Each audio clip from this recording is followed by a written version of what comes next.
Thanks for coming, everybody. It's a Sunday. It's a beautiful day outside, and we're inside this church converted into a radical organizing space. Wonderful, right? I'm here on behalf of a collective from the Mexico Solidarity Network, and I am here from Chicago specifically. That's where I came from. And I'm here because we don't really go to very many conferences, but I'm here specifically because of two reasons. One, because this conference is focused on organizing from below. And that's a concept, that's a theory and a method of practice of organizing that we are completely in line with. And so I thought there'd be no better conference to go to than a conference that's focused on organizing from below. The other reason is because, I don't know if any of you know him, but Clayton Kahn is a friend of mine who also studied with us on our program in Mexico. And so I've been here a couple of times visiting Clayton and doing some speaking tours with some activists from Mexico. And I really love Baltimore. So thanks again for all your warm spirits. How many people are from Baltimore? Raise your hands. Or live here now at least. Okay. How about from nearby, or where's everybody else from? From the West Coast? New York City? Nice. DC? Detroit. Really? Yeah. I'm from Michigan, so originally, yeah. Well, thanks. Okay, so I'm here to talk about, well, this is a problem. Probably will continue to be, huh? How do we think this works? Is your screen go blank? Yes. Okay, now we got this thing going.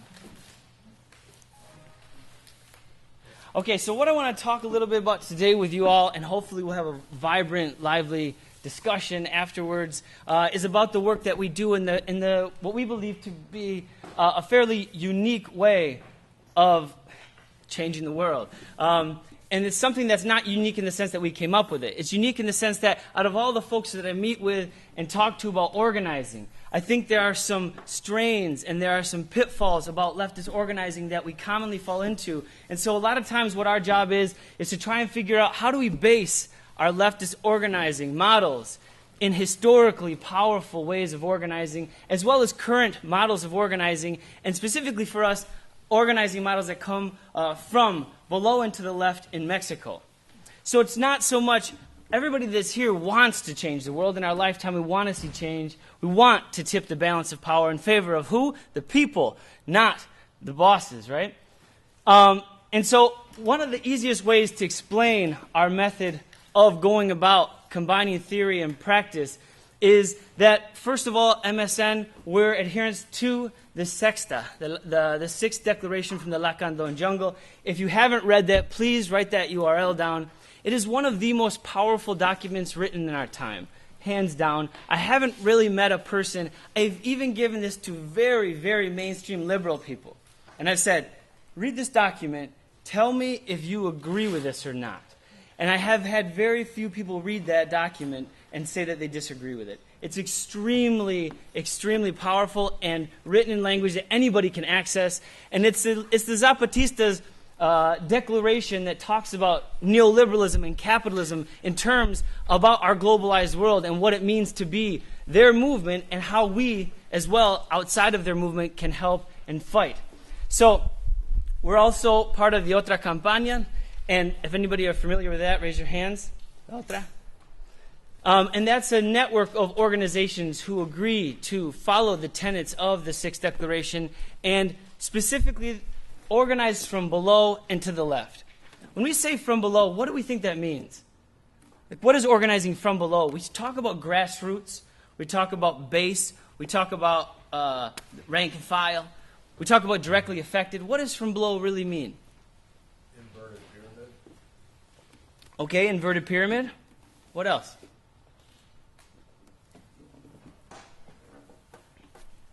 So I think about organizing from below as, like, the first question I ask myself is, like, I look around me and I'm like, what's going on with us down here? Rather than the first question being like, what's going on with them up there? Or how can I impact what's going on with them up there? Great, amazing. Yeah, it's one of the things that they say in Mexico a lot of times, people that are organizing from below, is stop turning your head to look at what politicians are doing. Stop thinking about that and basing actions off of that. Look to your sides. Who's with us? And how do we form that as a powerful base? And then we go after those at the top, but we don't start there. We never start looking to them for answers or for responses. So, we look from below. It means that we don't have any hope in the political class. The political class we have to understand strategically and historically. They're there for a certain purpose, and they're going to obey their masters. They always will. It's not a disappointment. It's going to continue to happen. It's strategy. They're going to keep working for those interests that get them there, and that's never changed throughout history. And so we have to accept that as a starting point from our strategy of organizing. They are doing what they're supposed to be doing. It's not an accident. And even when they act in what we say sometimes in our own interests, it's not because they're great people. It's because it benefits them in their political campaigns or whatnot, right? So the other tenet is to the left. What do we mean by the left? It's a good crowd to ask that question to, right? See how many fractions you might get. What does from the left to the left mean? For you all, I can tell you what it means for us, but what does it mean to you all? What's to the left? I think of left as looking to create something new and better than what has happened before. Like radical meaning, like root-based and interested in changing towards something in the future, rather than reactionary, wanting to go back to a time in the past. Okay. I think of it as the left and right, and left being public and social, and right being private and antisocial. Yeah, okay. How about anti-capitalist? Right. That's something that is very concretely, historically situated, especially in Mexico. That being anti-capitalist is an important starting point of organizing, in the sense that capitalism isn't going to be reformed to benefit the rest of us. That if you start from a structural perspective, that capitalism depends on exploitation. And that's what we mean when we're anti-capitalist. It doesn't mean when somebody asks, like, well, what are we going to replace it with? And then we say, like, well, they didn't do that overnight to initiate capitalism, so we're not going to be able to just replace it with something else in its spot, right? What it means is we're against We're against exploitation. We're against the idea of a world created around exploitation being necessary, right? So those are the things that we talk about when we say organizing from below and to the left. It's not about adhering to a particular dogma, but it does situate you somewhere. I think one of the things that makes it really attractive to me is that it's from below and to the left, which means that we're going to come into contact with people all across different spectrums. And it's really important to not believe we're the most chingon leftist to the leftist and the most bottom to the bottom. Like, it's everybody's on like a path of politicization, right? Who in here believes that their politicization is finished? Nobody. We have to believe that as well as act on that. So when we come into contact with people who aren't the leftist of the leftists, that we can try to help move them more to the left, right? More to the bottom. And how do we do that? Through interactions and relationships. So I want to spend a little bit of time talking about the solidarity work that we do in Mexico, specifically on these points. Up on the northern border, we used to have delegations going to Tijuana, Ciudad Juarez, and Chihuahua. As you know, a lot of the violence perpetrated by the Mexican government, funded with our taxpayer dollars in the United States, in these conflicts with narco gangs and the whatnot, have made these northern cities very difficult to get people to go and do solidarity work. It's a fact that's very, very difficult for us to admit, and we reluctantly had to end the delegations that we continually tried to plan, because we'd get 3 people, and then all of those 3 would end up dropping out. And so this notion of solidarity with Mexico is really important to us, and how we think about solidarity. And one of the most key concepts in that is to know that solidarity truly means at someone's side. It doesn't mean helping. And I think in this group, maybe that's not necessary to talk about, but in a lot of the groups that I do talk about, it has to be really emphasized that we're not going to Mexico and we're not working in Mexico to help anyone. people help themselves. And what we do is make ourselves in solidarity with people and genuinely listen to what their needs are and what their organizing is. And then, after listening for a long time, then asking, like, is there anything I could do? And I think people are genuinely amazed at the ability for people to tell you what you might be able to do, right? It's really hard, and it's not necessarily people's faults, but being raised in this system of education, we're taught over and over and over again, even on the left, that we know what's better for other people. And so this comes to be one of the most important lessons that I think that we try and teach on our programs is how to stop thinking, how do we break that cycle of paternalism that assumes that we know what's right for other people. A lot of this is emphasized in a lot of third world feminism studies about how to see multiple feminisms and how to see everybody's context and reality as something different that they have to know the answers to, not people from outside. And so probably the main way that we go about doing solidarity with groups that are organized in Mexico is through our study abroad program. We are kind of, we have the study abroad program where we bring students, mostly leftists. Sometimes there's a whole range from like, I feel sorry I voted for Obama, to like, I'm the craziest anarchist you've ever met. And there's like this amazing learning curve of what each of those positions presents when we're on a trip in Mexico to learn from mass movements in Mexico. And I bring up a few of these pictures just to show you a couple of the things that students do on the program. When we're in Chiapas, students paint murals on a building that the Zapatistas say, here you go, have this space, we'd like you to leave something with us, something that you've interpreted from your time here and want to leave with us about your experience and what you think about Zapatismo. And so this is my group last fall that says cosecha right there. And then we do a number of things. A lot of the groups that we work with try and show students hands-on what they're fighting against. So up in the fields here on the right is Don Franco, and he's showing all of us the seca that happened. There was a huge freeze. There was a seca first, and then there was a big freeze that destroyed a lot of the crops in the Central Valley region of Mexico this last year, and it's taken a really, really hard hit on campesinos. And I got a picture here. I had to put a little cameo of Clayton.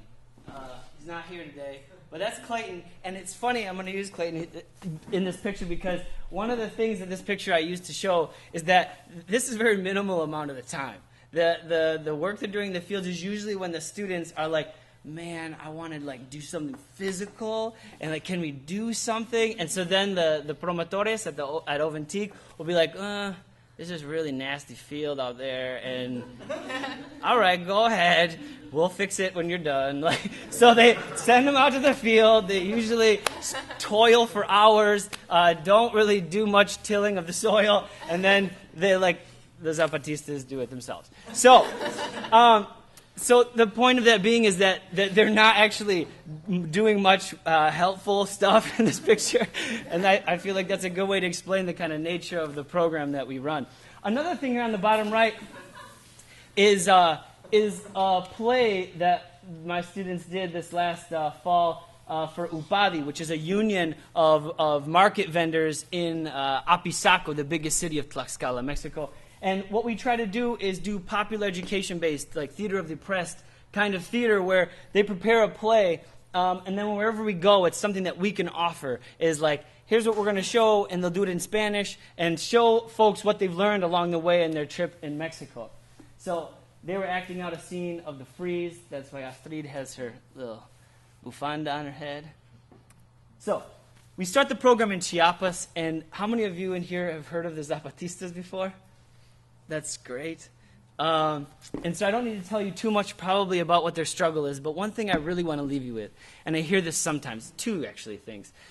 One of the things I hear all the time, because we're there frequently, is people like, I haven't heard much from the Zapatistas, so it's, so not what's going on, very doubting. And one of the things that's hard to understand is that the Zapatistas, whenever they're silent for a reason. And their education system that they've been building up in the years since they began building the education system is absolutely mind-blowingly phenomenal.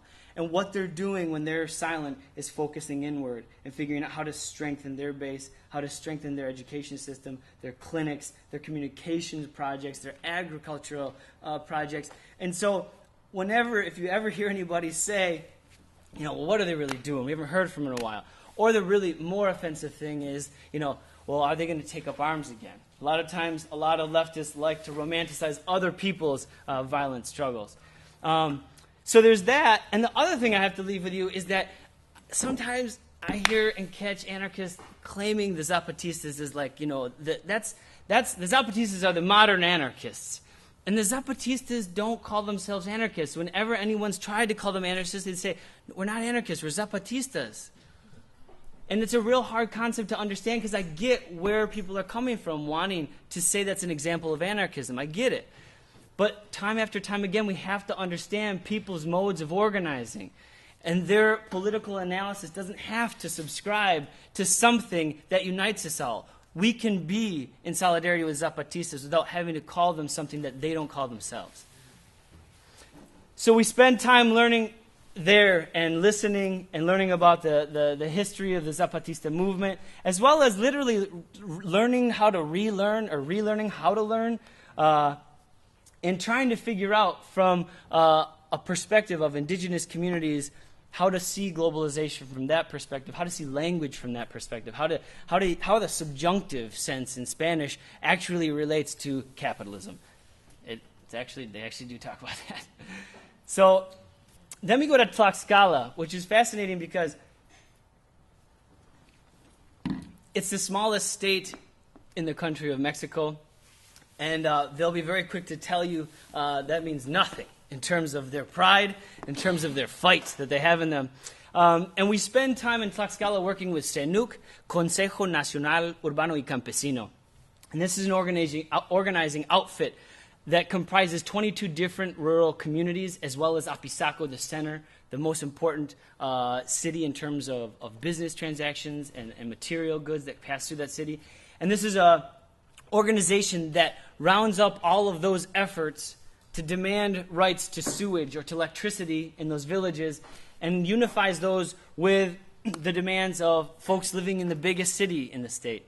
And they do incredibly impressive actions to get those services in those communities. And they've literally built villages out of purely like shanties and huts. They just literally, they make the government, they force the government to pave those roads. They force the government to pay for those cinder blocks. And it's a fascinating thing to mention this because CENUC is part of the Otra Campaña. And it's very well known that the Zapatistas, they do not accept help from the government. They do not accept any assistantship programs. That's a tenet of their belief systems. But other people that are part of the Otra Campaña, they make demands on government that then they say, those are our taxes. We need that money to go to very basic needs of what our communities are lacking. And so it's a very interesting interpretation of like what it is to work from below. They never, ever work with the political class. They just make demands of the political class. And so it's an interesting distinction that a lot of times we have to work through to understand. While we're in Tlaxcala, the communities that are organized, the students live with those families and learn about their organizing projects and their alternative health clinics, as you can see up there in the center. They have a very strong program for women's rights in Tlaxcala. They have worked with in the past an organized sex workers collaborative. And the students live with families there, and those families, almost all of them have members of their family living in the United States or Canada as guest workers, sometimes with papers, sometimes with not, and they learn about what migration looks like from that side of the border. Their biggest fight right now in Tlaxcala with CENUC are their fights against Monsanto. Their state agricultural secretary recently passed a law allowing for the entrance of transgenic crops. And Tlaxcala considers itself to be the birthplace of corn. They have over 60 varieties of corn, native varieties of corn, and they know what the allowance of transgenic crops is going to do to their corn supply, and they're pissed, and they don't mess around. One of our compas from Senuc was recently arrested, and we did a whole campaign both in Mexico and the United States in collaboration with other organizations to release him immediately. He is currently out. The last 4 weeks of the program we spend in Mexico City, and I'm mentioning all these just so if you have questions later we can talk about them, but I think they're really the most important social movements in Mexico as far as organizing from below and to the left, and I want you to at least hear about them and know about them, and if you have more questions later we can talk about it. But in Mexico City we work with the Ponchos, and the Ponchos is like their nickname. Their full name is the Frente Popular Francisco Villa Independiente. And their name reveals their history because every time the Ponchos or different groups of the Ponchos started to affiliate with the PRD party or the PRI party because they could get some benefit from them, this group of Ponchos kept saying, hell no, no way. And so they had to keep adding on like syllables to say, nope, we're not part of you. And they are the largest group affiliated with the Otra Campaña. They have over 10,000 members that are part of their movement. And this is what they do. They do land grabs of land that's basically worth pennies before they occupy it. They squat on the land, and a various amount of different responses come from the Mexican government. They have a special police force that goes to attack people that want to do land grabs. So they occupy it, they defend it, and meanwhile they tell the owner of the land, who before couldn't have sold the land, they tell the owner to sell it to us. And then they say, oh, no, it's worth so much money. I couldn't give it to you. I couldn't sell it to you. And so then they squat on the land until the owner sells it to them. They have over 9 communities where they've done this. Where we live when we're there is a community called Acapatzingo. And in that community, there's over 500 families. It's a gated community. It's almost the absolute inverse of a gated community in the United States. It's gated so that no police or military are ever allowed. They monitor all vehicles coming in and out to make sure there are no weapons or drugs coming into their communities. They have their own internal security committees that are volunteer-based. They have their own education committees. They have their own system for delivery of postal mail. They have a lot of different work brigades based on the sections of the neighborhood where they're living to do community work projects. And so we spend the last 4 weeks in Mexico City, which is an extremely radically different perspective of Mexican civil society organizing from below than in the mountains with the Zapatistas. And the idea is to expose people to the different ways of organizing from below and to the left before returning back to the United States and trying to carry out and apply those lessons learned in Mexico in our own social movements. That's our entire purpose with this program, is to bring folks down who want to fight, who want to organize, and give them an idea, a better idea of what's going on in Mexico, because we believe that those examples can really help in our movements. If you're interested, there's some flyers back on the table. So the really important thing for us, since we're there frequently on both the semester programs, fall and spring, as well as in the summer, is what's our responsibility as an organization in the United States? And so about 6 years ago, once the study abroad program was developed and we had a revenue that we could use to rent a space, the day laborer organizing in Chicago, in Albany Park, Chicago, we were able to rent a space in Albany Park. It's on the northwest side of Chicago. And this is the Centro Autónomo. This is where we're based. That's a banner we dropped last summer. Just so you know, it just means the No Más Sangre campaign. Have any of you heard of that? No More Blood. It's a campaign that was coordinated in Mexico about the violence and the over 60,000 deaths in Mexico from the war on drugs since 2008. And so it was a small symbolic action at the Centro Autónomo to drop this banner.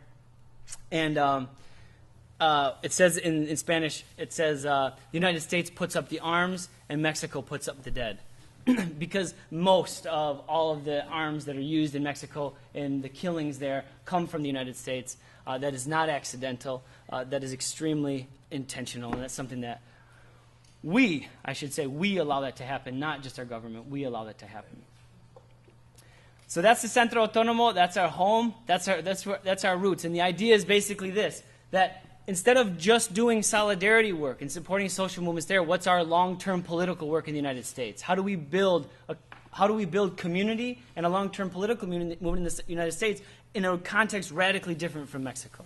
And so in Albany Park, it's a predominantly immigrant neighborhood, and we have a community center that's based in doing a number of different things. And the most important thing to understand is that the philosophy behind the community center is caminar preguntando, and that is to walk while questioning. It's that we don't pretend to know what a recipe or an answer is. All we know is to pretend to try to listen and walk while questioning. And so we've only been at it for 6 years.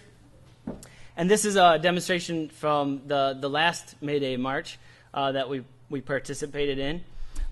But when we ask the community what's the most important to them, these are the things that have come up over the years. These are the things that people want. An adult high school, which is now almost in its last semester of the first graduating class. I still have to make up the diplomas. We're using a loophole in the Illinois education law that allows for homeschooling to be able to issue diplomas, real diplomas, not GEDs, real diplomas to folks without documents who weren't able to finish their schooling back in their home countries. And Roberto is the former intern who turned into a master's student, who turned into a full-time organizer that has been at the head of that project, and it's extremely powerful. And so the other things that people want are ESL classes. And so we have ESL classes, we have computer basics classes, we have art classes, alternative health classes, and other programs that people come up with. And the way that this happens is every month we have an asamblea. In those asambleas, people come together. When people come to take the classes, we have them sign up, and we say the only requirement, there's no money, the only requirement is that you participate in the monthly assemblies. In the monthly assemblies, that's where we make decisions. And so at the monthly assemblies, people say, I wish we could have a workers' rights workshop, and we try to figure out the organizations in Chicago that could do that. This Saturday coming up, we have a Know Your Rights workshop being put on by the NLG, the National Lawyers Guild. And so that's how things happen. People ask or people offer sometimes. And whenever anybody offers something, this is a really key thing to the Centro. Whenever anybody offers to do something at the Centro, the first thing we ask is for them to write up a proposal and that we bring that to the Asamblea. There's so many instances in communities all over the United States where populations of directly affected people, people who are the most repressed by our economic and social and political institutions, are grounds for people's research. They're grounds for people to carry out their projects and their volunteer projects for them to feel better. And if you've had any experience with those kinds of things, it takes only a few times before you get really up to here with that. And so that's something that we have instituted at the Centro, that if somebody wants to do something, they have to make a proposal. They have to figure out a way to get it into Spanish, and then that we can make that proposal at the Asamblea, and they have to be there to present it.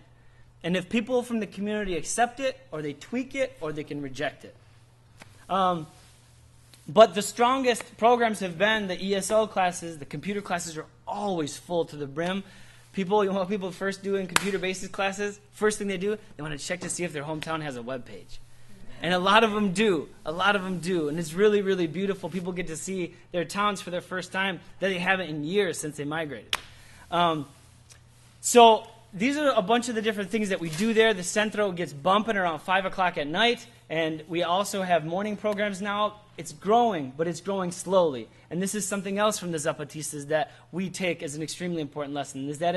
It's not important how fast we go, because this is a long-term project. We're not getting anywhere tomorrow. We're getting somewhere 100 years from now, and we need to build the community necessary to be able to carry out those plans. So a lot of times we're really bad at doing something really quick, and we're we got to talk about our next monthly Asamblea. Why don't you come to that? No, we need thousands of people at this. I can't promise you that. We have to do things as it makes sense to the pace of what we're doing, building community. So these are a couple of pictures. We just did this last week during the vacation week between the sessions, a remodeling of the center. The work done at the center is all done by the community.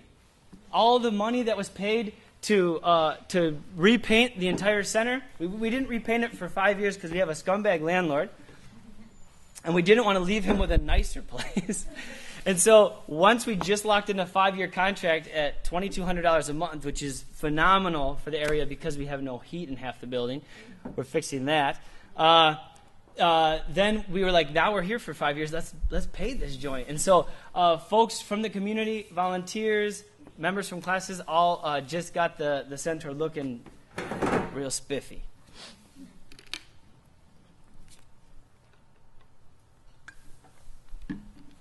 One of the other things that we've been doing for the last year is trying to figure out how to handle this economic planned and tragic housing crisis in our neighborhood. We have tons of abandoned homes in Albany Park, and we have tons of people who are being foreclosed on and evicted. And so when we first started talking about this as a community, we got a committee together to talk about housing, and the idea of occupying a house came up. And I think that this explanation will be pretty illustrative about what it means to walk while questioning. And one of the first things that came up was like, look at all these abandoned homes. People need housing. Housing is expensive, right? Why don't we take a home? And so this conversation began, and people from the community were really into it. Very like, we're going to clean it up. We're going to fix it up with our labor. We're going to get some families in there. And they established some criteria. The criteria were going to be a single mother. The criteria were going to be somebody that's a member at the Centro that has been working and investing in the Centro, somebody that would pay it forward, and somebody that would be able to pay the water bills and the electric bills. So they established the criteria, did a big ask in the community center, like who wants to do, who wants to apply. We had about 4 people apply. It was a 3-flat, beautiful home. And we had 4 people apply, and so then we started working through it, and then one by one people started dropping out. Somebody said, well, I don't want to take it because I might go back to Mexico City soon. Another woman said, I don't want to take it because my brother talked to me the other day and he thinks that's really risky to do this when I have little kids.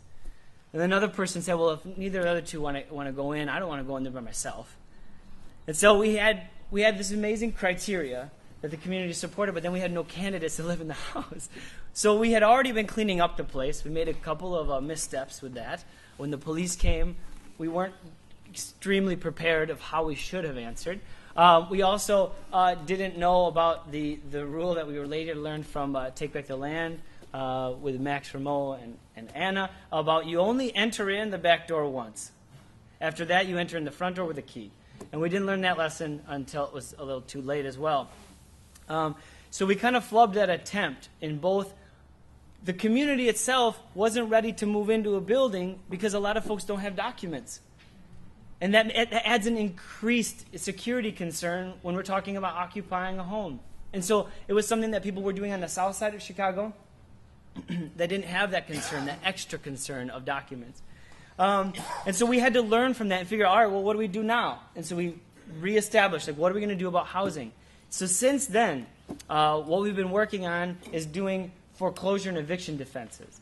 And this has meant literally learning a lot of stuff about mortgages and foreclosures that are mind-boggling, confusing, and spending a ton of time with people listening to their cases about how they went into foreclosure, what the banks did. And in a ton of cases, the exception to the rule is that it's actually a lot above board. The majority of cases, and this isn't just convenient for us as leftists, the majority of cases, something was done illegally by the banks, whether it's robo-signing, or whether it's threatening that they'll evict them without a sheriff, which is not legal. You cannot be evicted in Cook County by anybody but the sheriff. So people don't know their rights. And so we had to do a radical education process for ourselves as organizers and turn those into the housing meetings as popular education workshops about how do we know our rights, how are we going to fight these. So one of the things that we've been doing are actions on banks. So we'll work with the family, they tell us a story, and then we'll go to a bank and we'll protest. Sometimes we only have like 8 to 15 people. Banks hate that shit so much. You just pick it outside the bank in Chicago. There's so many busy intersections. Everybody's just like, and they're honking, and the bank's inside just hearing everybody honking about us protesting the bank, right? And so it's worked really well for us in a few cases where the bank, who never talked to the people that were going through foreclosure, they wouldn't call them back. They kept telling them that their paperwork was lost when they would apply to special programs. The banks, after these actions, in a number of cases, immediately are calling the family. One family received 20 calls from Citibank the next day. That was the Citibank action. That was our first action that we did. Another interesting point was that they arrested me in that action because I was filming. I was filming what was going down about them not giving the family a meeting with a person. They kept saying, call the public relations line. And the family who doesn't speak English, we were interpreting there, and we were like, we want a real person to tell this family why they're going to be kicked out in the street. They're like, call the public relations line. So anyway, I'm just back there filming, and then we leave the building, and then about 5 minutes later, the police show up, arrest me for filming. I ask them, where is that a law? And they say, shut up, get the fuck in the car. I get in the car, and then later at the station, they tell me that I was arrested for trespassing. That case is still pending, and I'm going to win. And so I am currently on bond, and the judge had to allow me to leave the state, which is pretty absurd for a trespassing charge. So these are just some tactics. These aren't the strategy. The larger strategy is that housing should be a human right. Right? That's the long-term goal, and that's what we're aiming for. It's these bank actions, they're going to work sometimes they're not. Like Chase wasn't responsive when we did this to them the other day. And so one of the folks that was going to be evicted very soon, they got a 24-hour notice. We were going to do an eviction blockade, but then he actually decided he didn't want to do it. He couldn't handle the stress of not knowing when they were going to come, and if they were going to come when he was at work, and if they were going to throw all of his stuff on the curb. And we were there to support.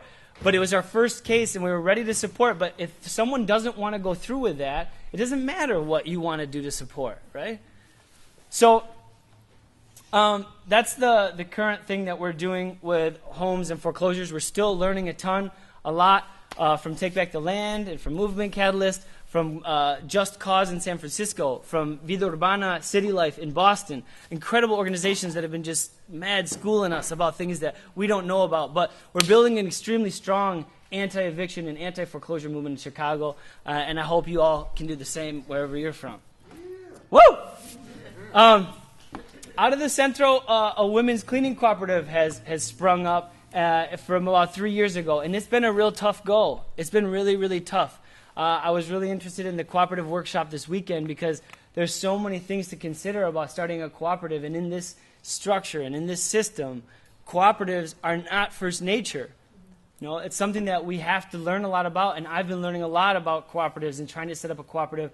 But we've had the cooperative for about 3 years. There's about 5 active members, and the ideal is to have no bosses. And, I mean, they don't have bosses, but the idea is they have no bosses as well as having a sustainable wage, which isn't something that we've been able to achieve yet. So this is just a little flyer we made up the other day. This is a really badly done slide, but I'm going to use it to talk about stuff.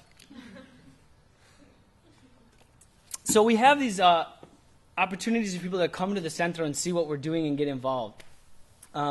One of them is alternative breaks. We'll work with schools, the alternative breaks programs, and we come and they learn about like anti-capitalism, which is pretty fun because they think they're going to come to a service project. We tell them they're not, but then they still think, but we still are.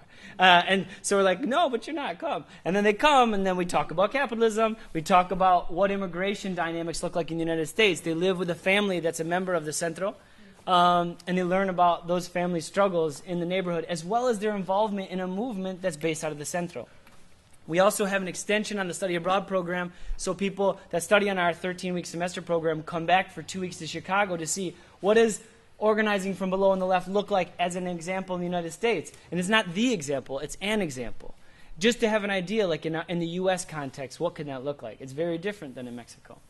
And so the volunteers that teach the ESL classes or the computer classes or the yoga classes, when we interact with them, we try and convince them of using a popular education-based, technique of doing education. And sometimes that's an easier and a harder sell.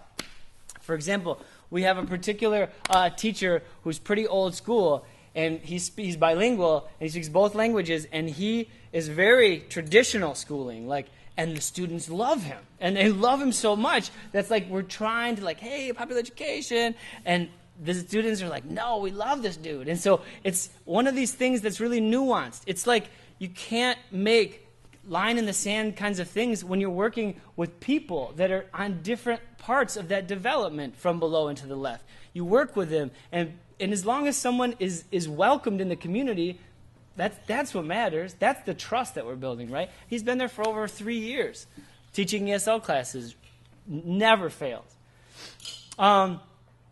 We have internships once in a while, but our internships are amazing and they suck at the same time.